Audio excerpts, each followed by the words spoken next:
বন্ধুরা, এখন আমরা আসছি ভূত বাংলো। এই ভূত বাংলো এতটা পরিমাণে ডেঞ্জারাস যা পরিকল্পনা করা যায় না। শুনেছি এখানে নাকি আগে কোনো রাজরাজারা বসবাস করতো, তো তার জন্য আমরা এখানে ভিজিটে এসেছি। আগে তো এসছিলাম। এই ভূত বাংলোতে কয়েকটা লোক থাকে, এই যেমন ধরো এই কাকাটা থাকে। এই কাকা এখানে সবসময় থাকে। কাকা নাকি ভূতেদের সাথে সবসময় বৌমা তো আলোচনা করে।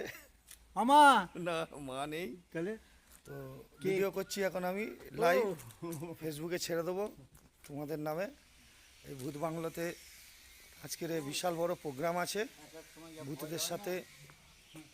একটা সময় যা দেখি না আজকের যা ডেঞ্জারাস ডেঞ্জারাস জিনিস নাকি এই কাকা দেখেছে, যেগুলো পরিকল্পনা করা যায় না। যে এই ভূত বাংলোতে ভূতে থাকে না মানুষে থাকে বোঝাও মুশকিল, কিন্তু প্রচুর পরিমাণে কাঁঠাল হয়েছে। এই কাঁঠালের সীমা নেই, কমসে কম 2-3 হাজার তো কাঁঠাল হবেই। আমি সব গাছগুলো দেখালাম না, একটাই গাছ দেখালাম। একটা গাছে যদি এত কাঁঠাল হয়ে থাকে, তারপর তো বাকি গাছ তো এদিকে ওদিকে রয়েছেই। হ্যাঁ, তো আসুন আপনাদের একটা জিনিস দেখাই বন্ধুরা। এটা ভূতেদের আড্ডা। এইখানে সবাই আড্ডা মারে। আজকে রাজরাজারা সব শেষ, ধ্বংসস্তূপে পরিণত হয়েছে এই বাংলো। বিশাল বড় বাংলো ছিল, রাজা সানাপ্রসাদ চৌধুরীর তৈরি এই রাজপ্রাসাদে আজকে আমরা উপস্থিত হয়েছি।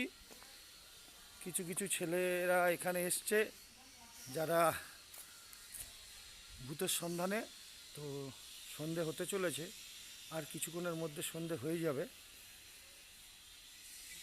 তো দেখা যাক, আমরা তো এখন আছি, রাত্রে যদি কিছু দেখতে পাই। প্রচুর পরিমাণে জঙ্গল, বাঘ সিংহ পাবো কিনা জানি না। হরিণ টরিণ তো আছে শুনেছি। এগুলো তো এগুলো সব গোডাউন মতো দেখছি। এই গোডাউনে নাকি প্রচুর পরিমাণে ভূতের উৎপাত হয়।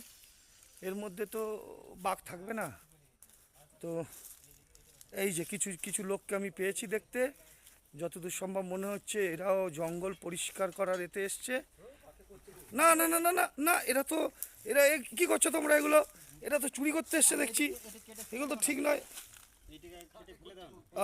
না না না, এরা এরা এখন কাটাকাটি করছে, মনে হচ্ছে নিয়ে যাবে সঙ্গে।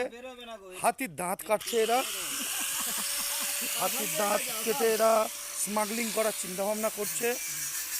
এপারে প্রচুর পরিমাণে জঙ্গল, জঙ্গল চারিদিকে জঙ্গল। শুনেছি এখানে নাকি বাঘও মাঝে মধ্যে দেখা গেছে। সাপে ভর্তি। ও আচ্ছা, এই যে দুখানা হাতি মারা গেছিল, তাদের স্ট্যাচু করে রেখেছে। ও আচ্ছা, কুমিরের দাঁতও দেখছি এখানে রয়েছে। একটা কুমিরকে এরা সোজাসুজিভাবে শুইয়ে রেখেছে, যেটা পরিষ্কার দেখা যাচ্ছে। কুমির কিন্তু জ্যান্ত বা অরিজিনাল বাঘের কোনো কিছু হদিশ আমরা পাইনি। এই সব বাঘের খাঁচা, বাঘের খাঁচার মধ্যে দেখছি তো পুরো জং পড়ে গেছে। এখানে আগে নাকি সংরক্ষিত করা হতো বাঘদেরকে এনে। আর এই যে দেখছেন একটা মতো করা আছে, এইখানে নাকি বাঘকে ঝুলিয়ে দিয়ে তার ছাল ছাড়ানো হতো শুনেছি। যাই হোক বন্ধুরা,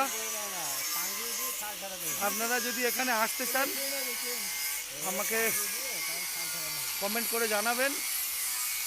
তাহলে এখন আমি জঙ্গলের দিকে যাই, দেখি যদি বাঘের সন্ধান পাই আবার অবশ্যই ফিরে আসবো।